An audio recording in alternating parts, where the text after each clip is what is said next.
Game number one, the Netherlands going up against Sweden in today's group stage match. So far, so good for Sweden. They took down Poland. The Netherlands won against Finland, so both of these teams started with a victory into their second match of the group. Again, the quick disclaimer, if you want to catch the stream live, if you're currently watching a video, first of all, hit that like button, hit it hard, and also sub to the channel if you haven't done that yet.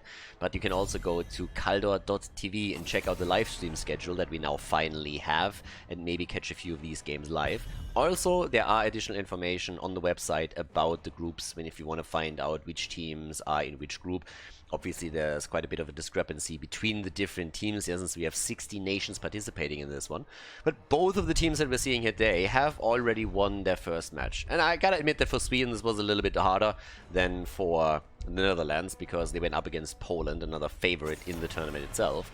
So at this point, Sweden starts into today's best of 3 series being a huge favorite. Actually, one of their players was a little bit late to join the lobby, and some of the guys on the Netherlands side immediately jumped in and said, like, you know what?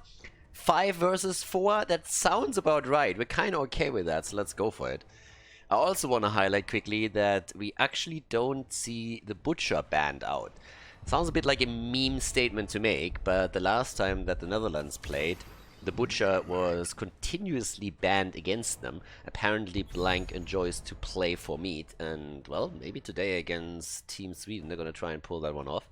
When it comes to the bans, we have Anna, Leo, Alarak, and Junkrat banned out, which obviously means that the Netherlands are heavily targeting Svamgrotta on the side of Sweden.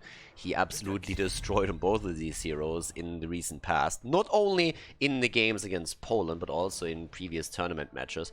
He highlighted both of the heroes quite a lot. Then again, Sweden continuing with the Blaze early priority that we've seen in the matches against Poland. Here comes Svamgrotta on Jaina today, Malfurion, so there's also follow-up on the stun with the jet propulsion, with a quick root, and the burst damage from Jaina herself. It is all direct pass. We could see a Falstad, we could see a Dehaka, we could definitely something along the lines of, hey, let's get some global into the mix here. But especially in the first game, I would expect Sweden to go all out. We've seen a few of the matches in other groups where a team, when they had the 1-0 lead and they felt that they were severely better than the opponent's team, went into more memey team compositions. But at least for the first map, I wouldn't really expect that. Just test out a little bit how strong are the Netherlands actually. Against Finland, both teams I feel struggled a bit, but it was also the opening into the groups. Nerves definitely play a bit of a role there. But now, Vala is banned out. Okay. And yeah, on the other side, I mean, what do you get rid of? Offlane or main tank? Would say offlane probably. But nope, instead, it's Li Ming. Okay, Li Ming gets eliminated.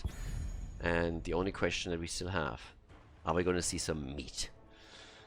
Yeah, I was very disappointed in the series against Finland. Finland just banned the hero out twice, because after I heard so much about, like, hey, you have to be careful, the Butcher might appear here, I was like, alright, let's bring it.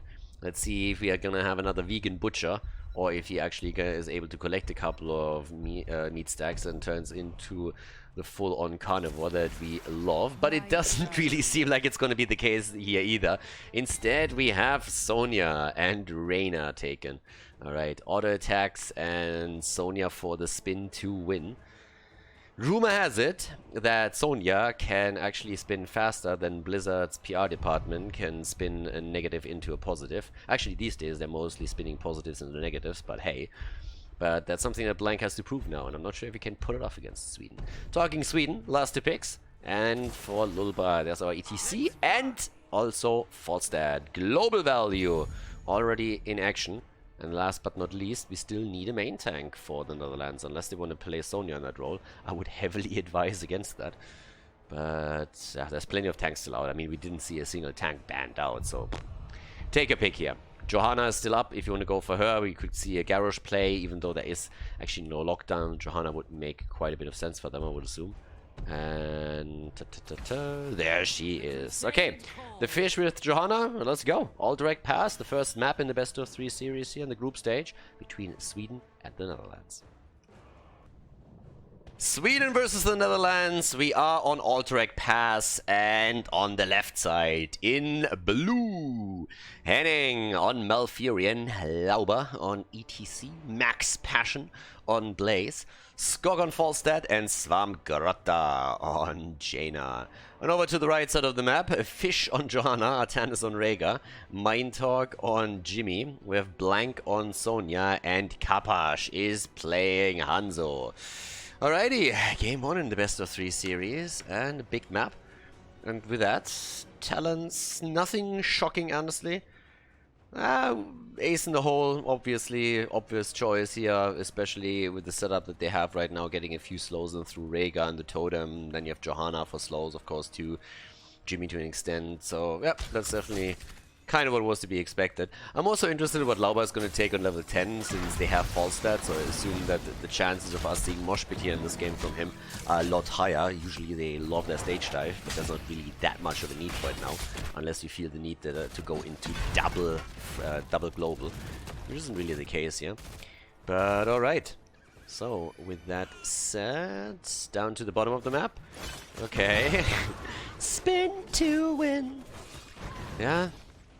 And actually, as we had our fellow Aussie in HGC, we could finally answer the question if Sonias from Australia spin into the different direction. And to my knowledge, that is actually not the case, so that was a little bit disappointing. We even tested that with Samuro here. This is the hard-hitting questions, I know. This is really the questions that you need to ask because nobody else will dare. There's a little bit of fruit from the forbidden tree.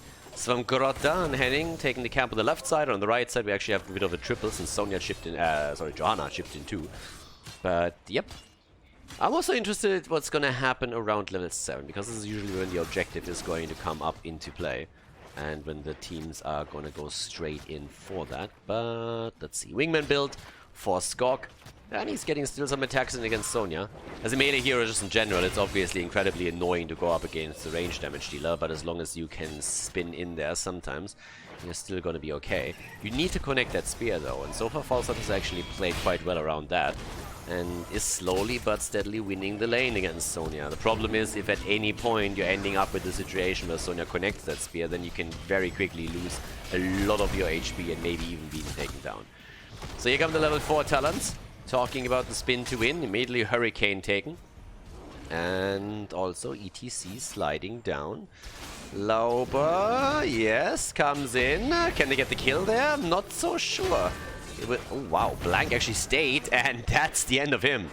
I thought for a second that he could be spin away from this. I'm not sure if that would actually have worked for him, but in this case, he's down, and Sonya has to rotate bot side now to take the experience. First kill for Sweden, as the meatballs are plucking a couple of tulips in game number 1. Top side, Max Passion is also doing his thing against Mindtalk. It's a weird setup. Usually would have expected Blaze to go up against Sonya, and then the two auto attackers against each other, but that doesn't really happen here. So now that the objective spawns, and we have that one lead kill for Sweden, they're a little bit ahead, but not really by too much or anything. And let's go. What else? Over here, Lauber. Oh, by the way, we have the Arcane Intellect on level 4 for good old Jaina. So that's already in. And it's time to shine. Level 7 talents, half a level away, and then we can go for the objective. Already Netherlands just like dodging around as much as they possibly can at this point. And let's see. Okay, in comes the kill Timothy Kapash, who takes over at the bot side now. Falstad, of course, offers the team now the global, so he can actually fly in whenever he has a chance there. Let's see. Yeah, they're trying to get the kill against Jimmy, but Mindtalk is playing the safe. Experience is gathered by Blaze, and mid lane is still getting attacked. But now that level 7 talents are in, they can start to make their move. And in comes the boomerang immediately. They pick over here. Level 7 talents also ready for the opponent with the cleanse for Rhaegar now being an option, and that means that it's going to be a little bit tougher for Sweden to lock someone down, but they have a huge amount of CC. not only the hard stuns that we are seeing from heroes like Blaze and ETC, but on top of that also, of course, the slows from Jaina herself. So that really works. Max Passion is also, with the oil spill, able to provide a few slows. Falstad still pushing on the bot lane. Over here, interrupts are coming, and Falstad is getting the value for the team. Another good boomerang could do some work here too, and as long as they can stall out the top, it's gonna be fantastic for them. So yeah, so far, so good. Cooldown reduction is in. A little bit surprised, by the way, that we don't see the Pierce for Jaina, because that would come in quite handy if you're trying to interrupt someone here.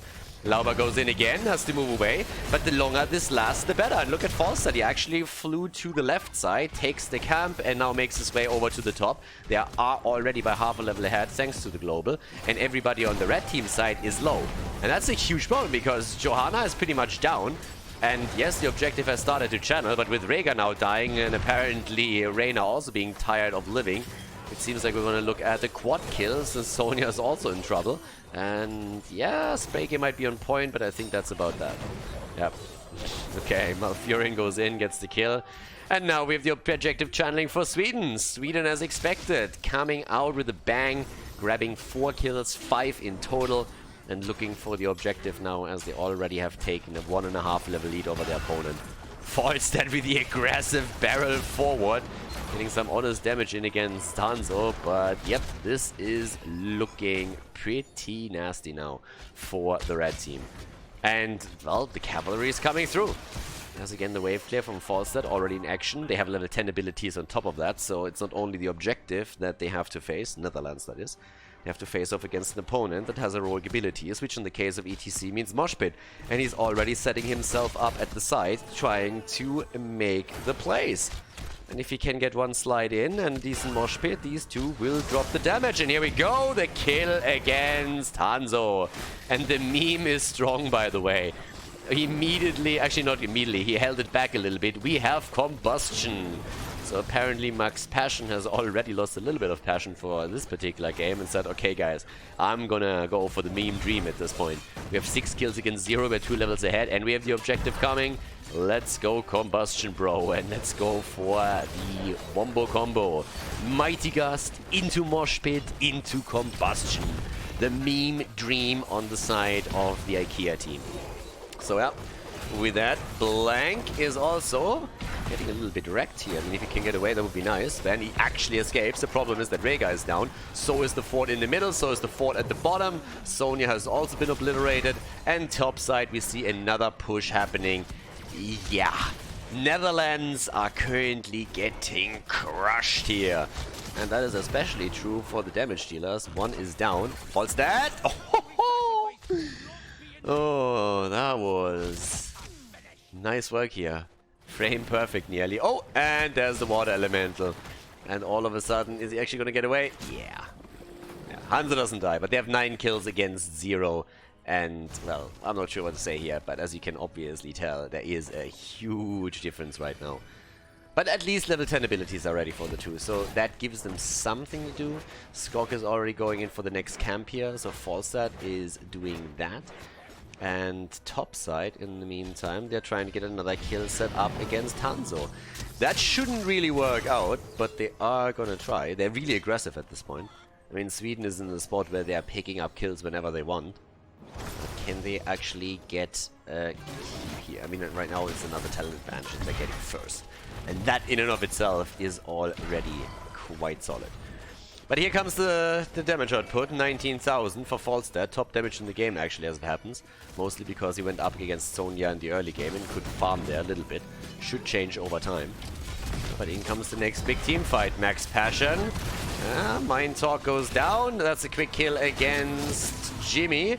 Gust in against Sonya, Blank is trying for the spin to win. And actually Arrow and Ancestral are both connecting and Falstad goes down. Big feed from Falstad, and we still have Sonya getting dropped. And Hanzo is also not made for this world anymore. Another slide, another push, and nearly the kill against Johanna. Next objective is spawning soon too, but still a 2-0 lead, and they're moving through the mid lane, dropping one turret after another, annihilating the gate. And on the way back, they can also start to grab up the next objective here, while we're still waiting for Falstad to make his way back into it. So Falstad, the only victim on the blue team's side at this point. Everybody just tapping at the fountain, and that's of course the big advantage that Sweden now has. That fountain in the mid lane, on, well, in the middle of the map, on every single lane. Let's put it like this. So there's no pre-tap option anymore for the Netherlands. They have to retreat to their keep if they want to make any kind of play like that.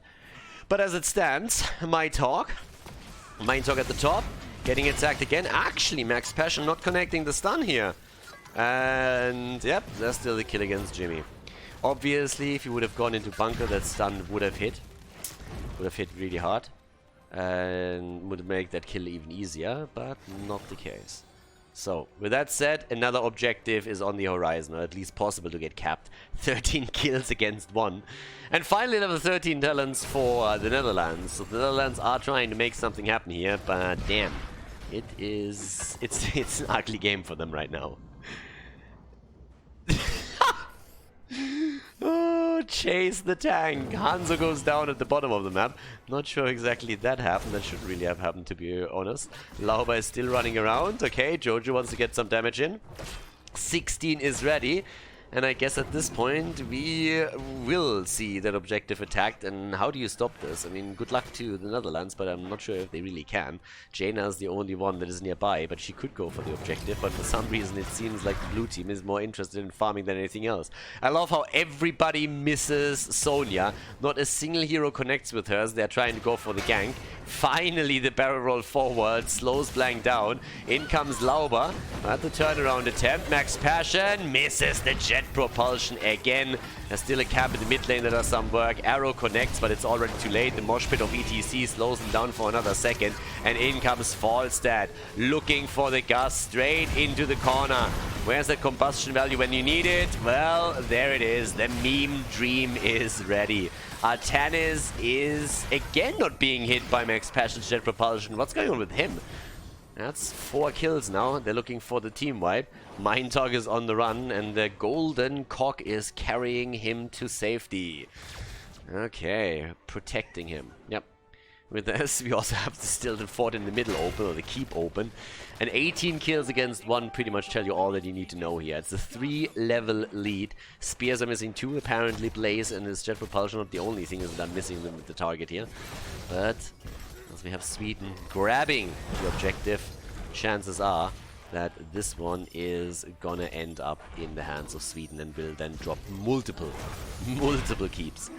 And I like that we have a bit of a different reaction from the Netherlands now. They're at this point just saying, guys, we need to take something down. We have a little bit of trouble taking the blue team down. How about we're beating up a couple of NPCs on the map and go for a PvE move? And that one is working out. So they actually dropped the boss. Problem is that in the process, they're going to lose quite a lot on the bottom of the map, as you can tell. And the cavalry is already spawning. Cavalry is spawning for Sweden. They get some resistance, but the keep is nearly down. And it seems like, yeah, the Netherlands, they don't give a shit. Like, well, we're gonna trade that keep for a fort. Big boy arrows being shot. That one is pretty much... How? Like, did he just slide in because he wanted to catch it? What is this? Catch an arrow? Who can catch the most? It's a little bit of opposite day what we're seeing here. But the first keep is already down. Now they're focusing into the middle. The boss is still sitting topside.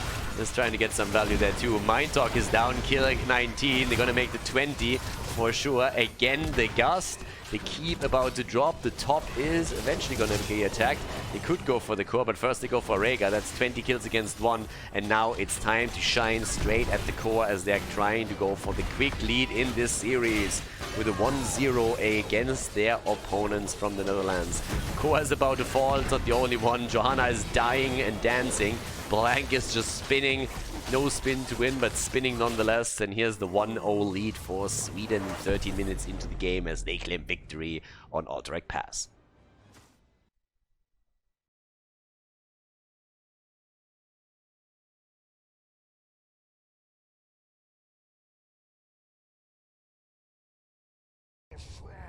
Game on, everybody! Infernal Shrines, map number 2. Sweden in the lead with a bit of a dominant performance on map number 1. Did extremely well here. And let's see how the Netherlands react to this. Yes, they banned Cho'Gath. I kind of like this. Some people might look at it and might be like, what the hell is going on there? But what happened last week, and the videos are online on YouTube, is that quite a few of the teams, after winning the first map very decisively against a weaker opponent, started to pick heroes like Cho'Gath, Probius, Nova, Tinker and others just to make it a bit more interesting. And the Netherlands are just saying right from the get-go, listen guys, we are totally aware that we're going to lose this, or very unlikely are we going to win it, but we are not going to lose to a Cho'Gath. That just ain't happening. So they banned Cho'Gath out to make sure that doesn't work. I still am a little bit mad with Sweden that they actually banned the Butcher. I think that's a massive level of disrespect, not to the opponent's team, but to me as a viewer and commentator. I want meat! It's a disgrace that we still don't have a Butcher, with the Netherlands apparently having an affinity for this hero. So Sweden, no balls. Not even meatballs, as they're heading into draft number 2. The Insta Diva pick is already making me scared a little bit. This is going to be a bit of a meme game, so the teams are definitely having fun here. It is understandable. I mean, let's face it, you will have massive differences in skill in a group stage. Group stage is the first round of this tournament, and there's a lot of teams that are just incredibly experienced. They have former HGC players on the lineup, and there's other teams that barely got a roster together. So at this point, we have, with the playoffs coming up and also the positions being fought over in the number 1, number 2 spot in the groups for the better seeding into the playoffs. We have some great games there. Once the playoffs start, I would expect a lot of really close matches. But we will encounter every now and then just very big discrepancies between teams in the group stage, just because of the circumstances that I spoke about earlier. So for now, we have Tyrael and Reyna both taken. In comes Medivh, okay. So yeah, that is a very annoying pick to deal with. Is there gonna be a line?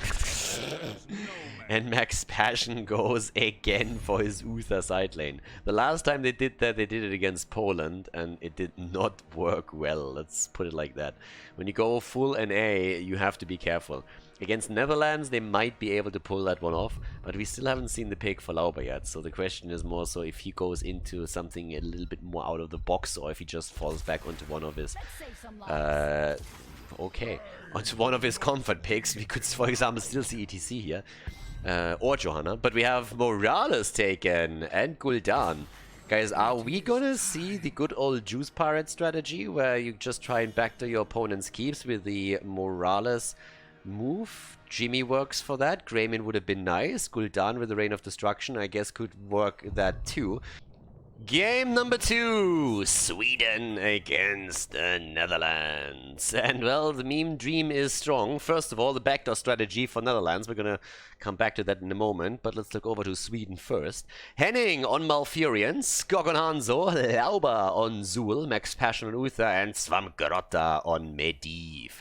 And the Netherlands with Kaposh on Reyna, Mindtalk on Gul'dan, Fish on Tyrael, Atanas on Morales, and Blank on D.Va. Well, and with that, let's head straight into the game. So, I guess for some people out there, I have to explain what the backdoor strategy actually is. So it's pretty simple. You kind of want to make sure that you reach level 10 at the same time as your opponent. And from then on, it is absolutely crucial that you have Morales in your lineup, because you're going instead of for the Stim Drone. Big gank already. And they're going to lose Morales. Mocus Forales. There we go. Okay, so instead of going for the Stim Drone, you actually go for the Medivac, and then with the Medivac, you will try and Medivac your entire team over to the opponent's keep, which one doesn't really matter too much. In that case, you attempt to race down the structure as quickly as possible. So you want to have heroes in there, like Tyrael, for example, first of all, because this explosion takes several hit points or quite a few points off a keep or the core too. He also can provide you with the Sanctification, which even if your opponent's team is there in time to defend, allows you to attack and do some damage. You want to have a hero like Jimmy that can also drop the Hyperion. Greymin is another good one because he does insane damage against structures.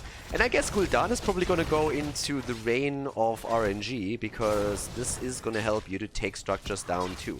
So the whole idea is just to fly in, take the keep down, try to get out, but usually you'll die, and then rinse and repeat as often as you can, and eventually just go for the core.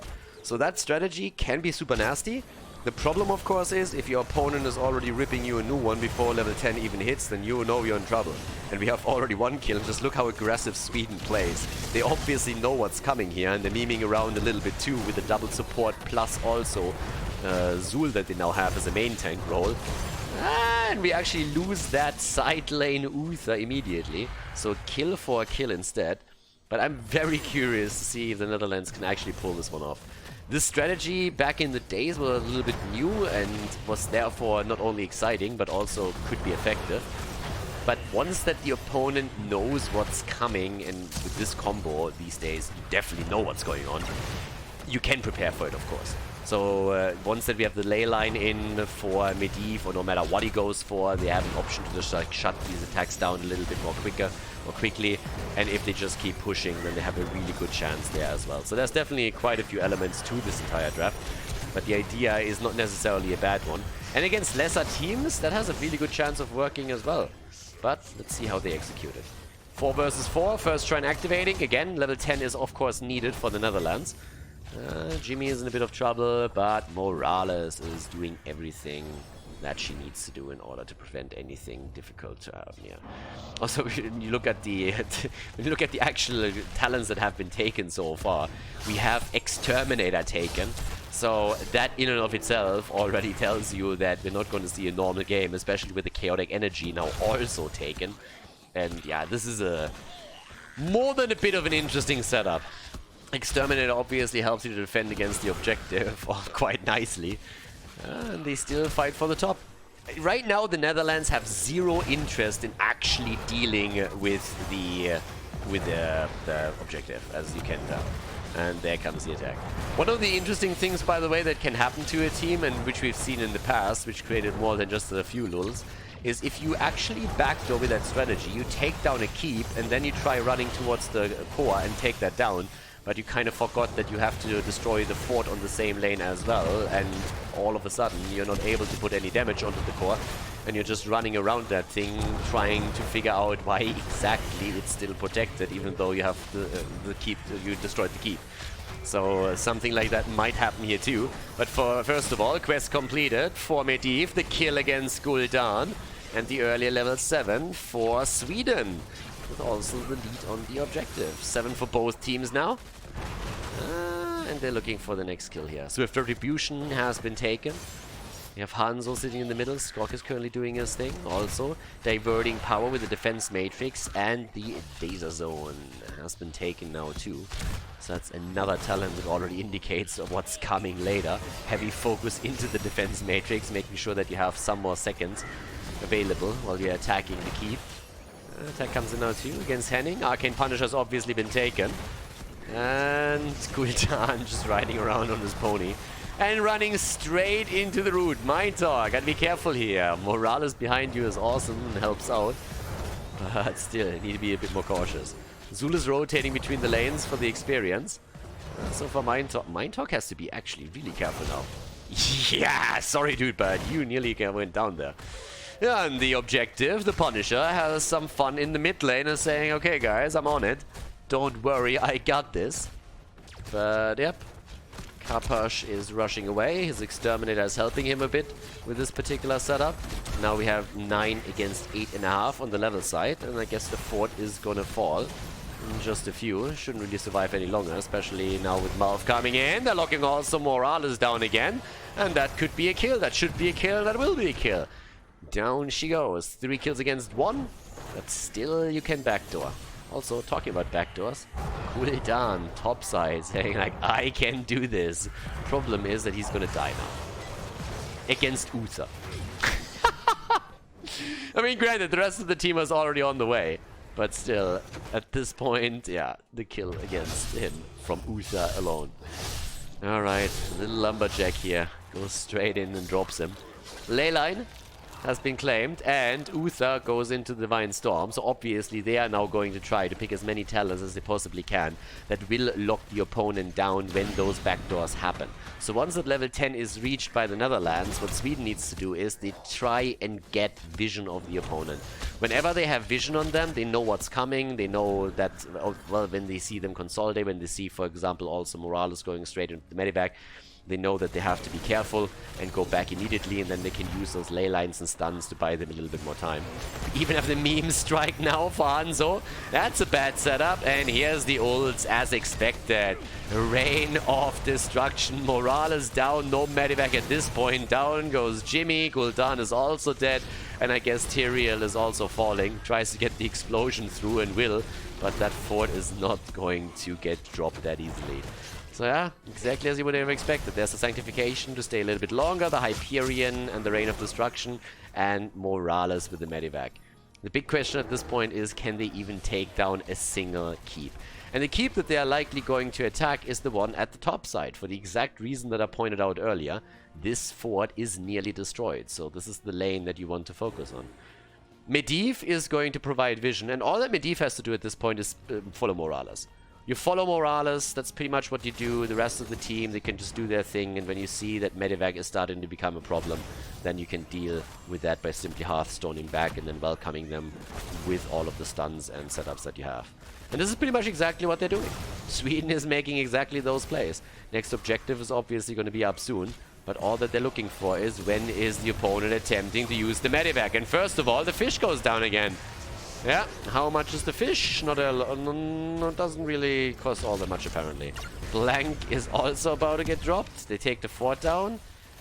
It feels like they are a little bit afraid. Okay, so apparently they are trying to get the keep quickly and then go straight in for the core. They are really determined to take that fort down before they start with the backdoor.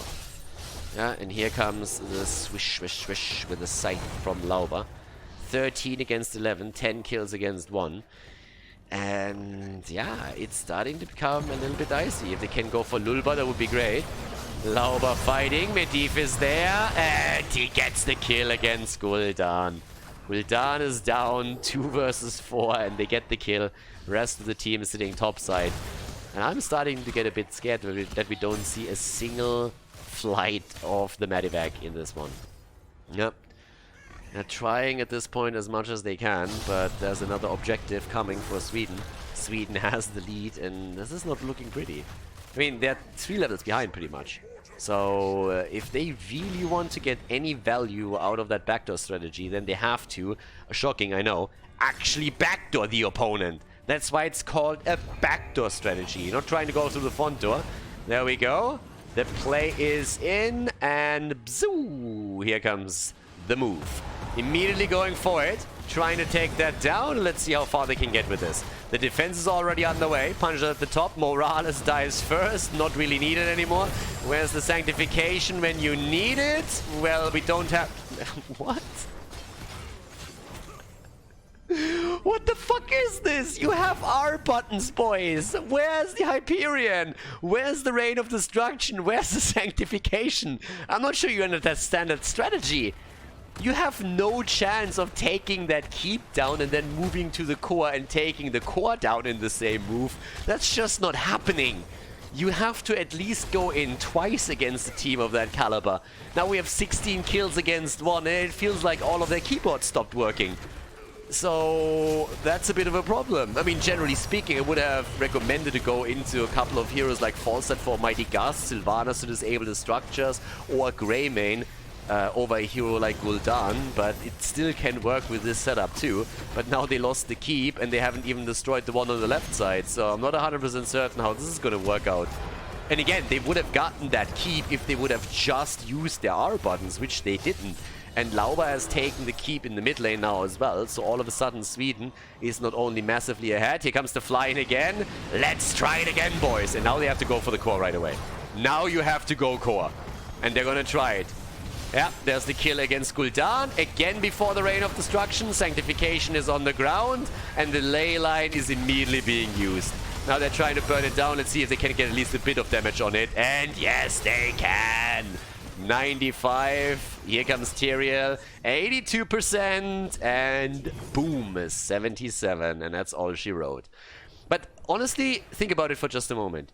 They just dropped, despite the fact that they're 3 to 4 levels behind at this point, and they had a huge disadvantage. They still took 23% of the core.